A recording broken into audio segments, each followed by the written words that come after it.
Alright, so now that we've gone through the concept of mass spectrometry, we can answer mass questions involving mass spectrometry. So for these questions, you need to use the fact that all of the isotopes are accelerated to the same kinetic energy. And normally to answer these, you need to use the equation for kinetic energy, which is kinetic energy equals a half mv squared. Now for the harder questions, they're going to need you to find the kinetic energy of one isotope and use that to find either the speed or the time taken of another isotope.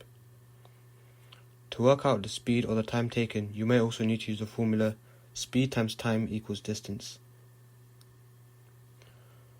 Now another useful formula you're going to have to use is to find the mass of an isotope. Now to do this, you do the mass number divided by Avogadro's constant. Now this gives you the mass of the isotope in grams, so you need to convert into kilograms by dividing by 1,000. Okay, so here I have an example question. Pause the video now and try it yourselves and play it to see how to answer it. Okay, so the first thing I would do is write down my formulas that I'm probably gonna have to use.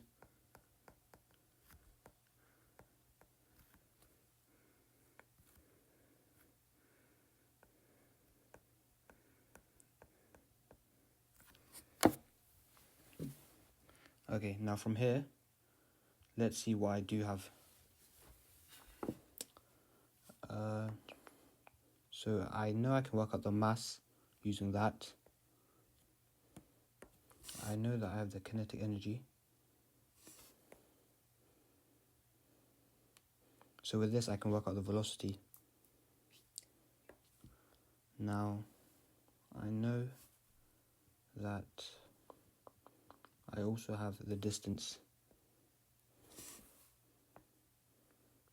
Now if I rearrange this equation like this, then I know that if I work out velocity here, I can use that here, okay? Now velocity and speed are the same thing, okay? I know in one equation it's v and in the other equation it's s, but they literally just mean the same thing in terms of for chemistry. So now let's work out the mass of the nickel 59 isotope. So do 59 divided by 6.022 times 10 to the power of 23, which is also equal to, okay, so I've just divided by 1,000 to get it into kilograms. Now this I can sub in to the kinetic energy formula. So now we've got our mass, we've got our kinetic energy, so I'm just going to sub in those values and work out V. Okay, so now this is our value for V or S, okay, because they're the same thing. Now I can put this into our equation for distance divided by speed equals time. So we do 0.8 divided by 45181, and I get 1.771 times 10 to the minus 5. Okay?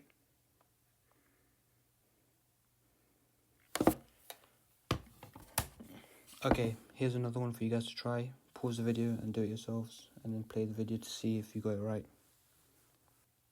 In the time of flight mass spectrometer, a germanium ion reaches the detector in 4.654 times 10 to the minus 6 seconds. The kinetic energy of this ion is 2.438 times 10 to the minus 15. The length of the flight tube is 96 centimeters. Now first I'm just going to convert that into meters. So divide by 100. We get 0.96. The kinetic energy of an ion is given by this equation, Ke equals a half mv squared. Okay, use this information to calculate the mass in grams of 1 mole of these germanium ions. Okay, so how many marks is this? 5 marks. So if it takes this many seconds,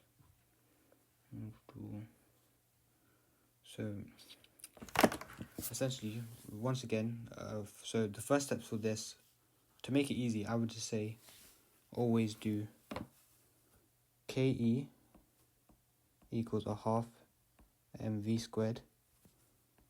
Write this down,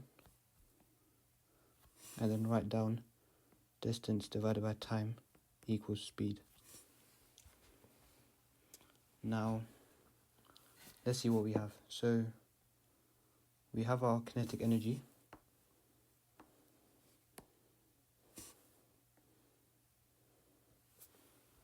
Okay. We have our distance. We have our time.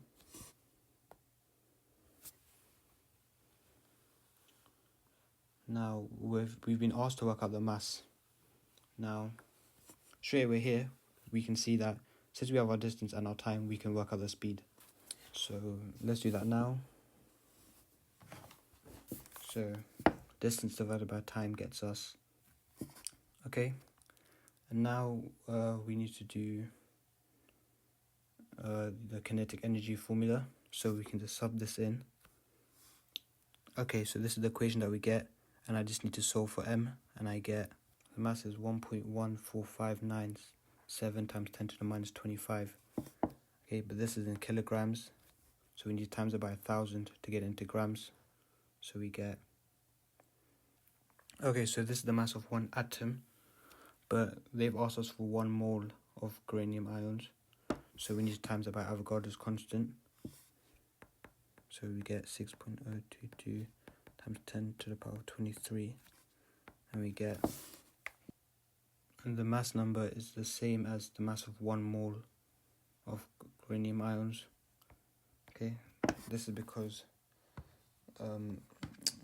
if you think back to GCSE, the mass number of an element is the same as the weight or the mass of that element when you have 1 mole of atoms of that element. Okay, here's a harder one for you guys to try out. Pause the video, try it yourselves, and play it to see the answer.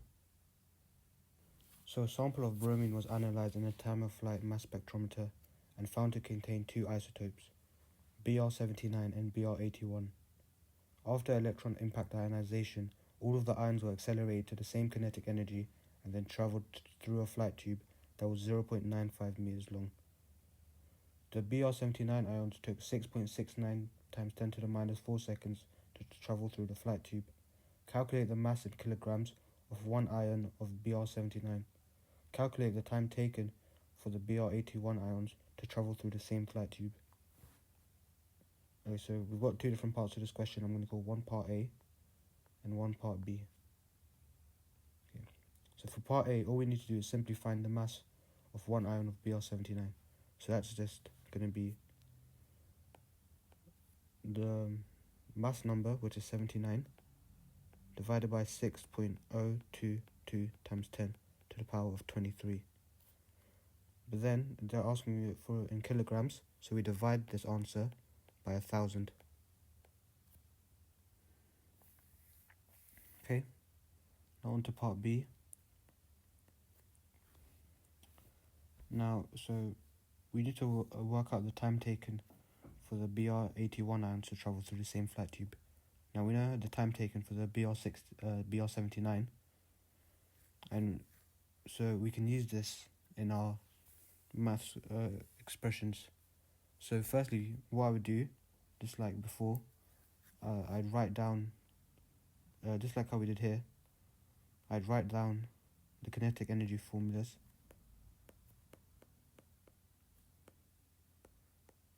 And the speed, distance, time one. I'm going to do the triangle. Okay, so we have the distance,